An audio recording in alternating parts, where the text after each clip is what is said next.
Den kennenlernen ou alors faire connaissance. Getting to know someone. En allemand, il y a des formules pour poser des questions et comment les poser. Généralement, on va toujours distinguer deux façons, soit sitzen qui est formel ou alors dutzen qui est informel. Raison pour laquelle la plupart des questions sont sur ces deux formats-ci, le format sitzen et le format dutzen. Nous commençons donc par les questions les plus fréquentes. Wie heißen Sie?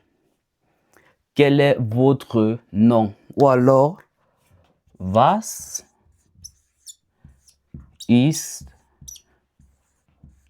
dein Name? Et n'oublions pas, en allemand, le nom est toujours écrit en majuscule. Je ne vais pas dire name, what's your name, et mettre le petit n comme en anglais. Non, je vais écrire was ist dein Name avec grand N. Le nom en allemand est toujours écrit en majuscule. Et comme on dit, quel est votre nom? Wie heißen Sie? Sie revient toujours au sitzen parce que c'est la forme formelle. Non, ça c'est quoi la tautologie?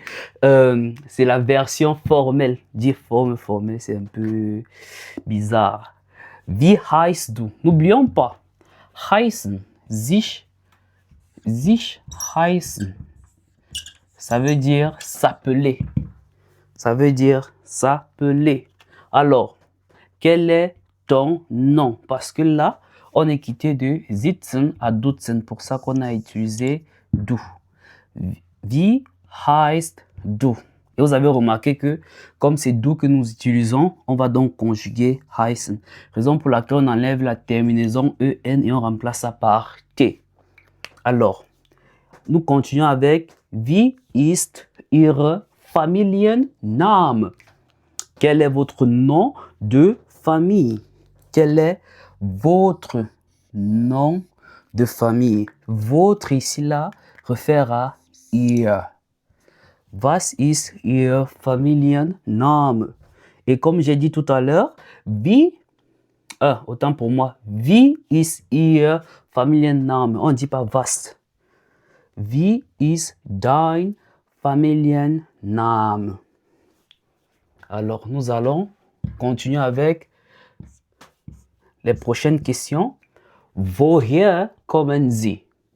D'où venez-vous? Alors, quand on va poser la question, woher kommen Sie? Je vais peut-être dire, ich komme aus Ghana, ich komme aus Togo, ich komme aus Südamerika, genau gesagt, Peru oder Chile. Alors, woher kommen Sie? D'où venez-vous? Se dit aussi, woher kommst du? Comme ici, nous avons toujours enlevé la terminaison en et on remplace toujours par t. Parce que quand on conjugue avec d'où, qui est tu, ça vient à deuxième personne du singulier. Wo wohnen Sie? Wohnen qui veut dire littéralement habiter.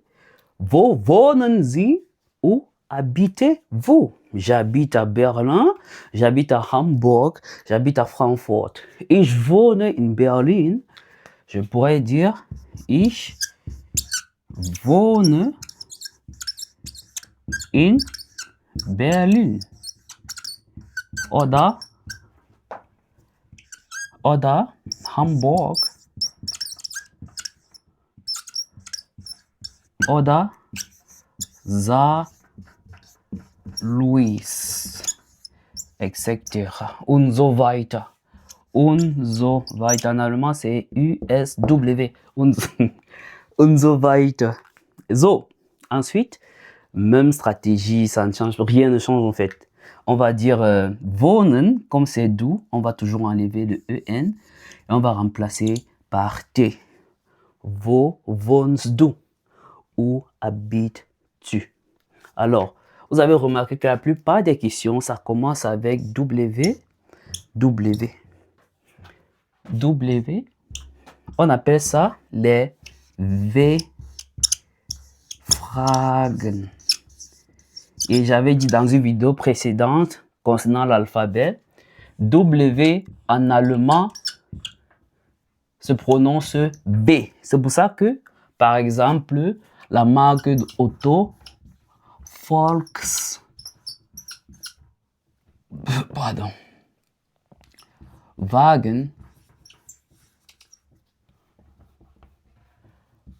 Volkswagen, ça sera toujours prononcé un peu comme Volkswagen.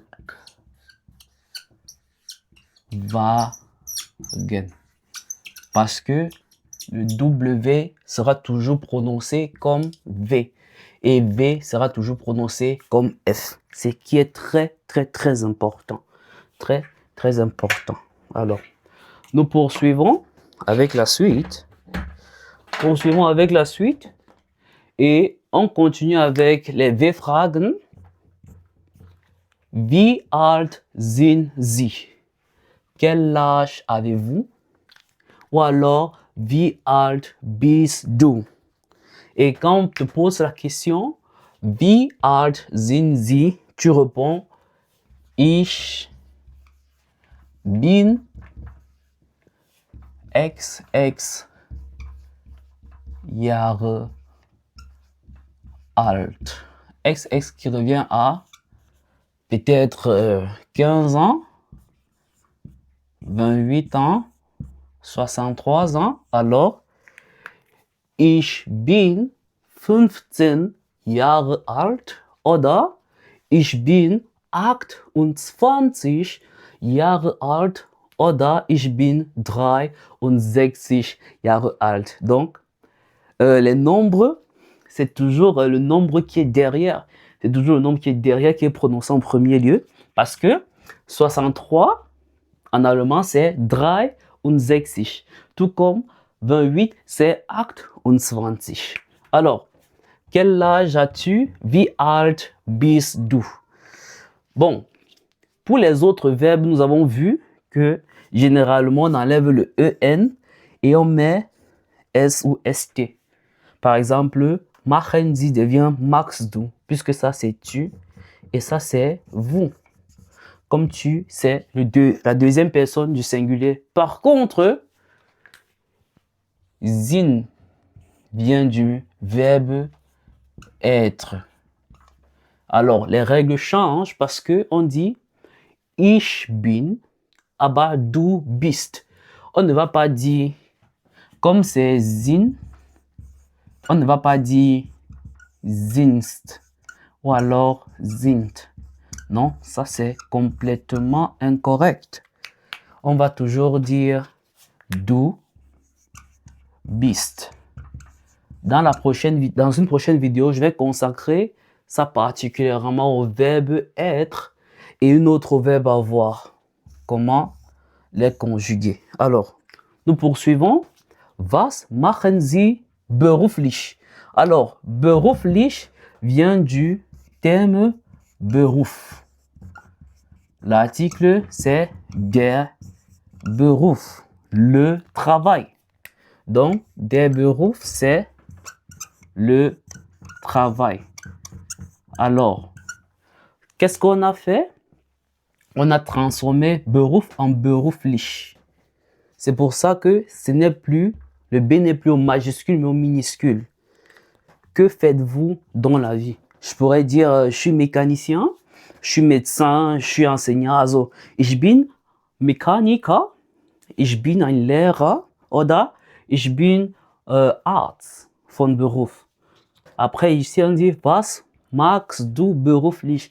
Toujours la même, on va dire, le même procédé.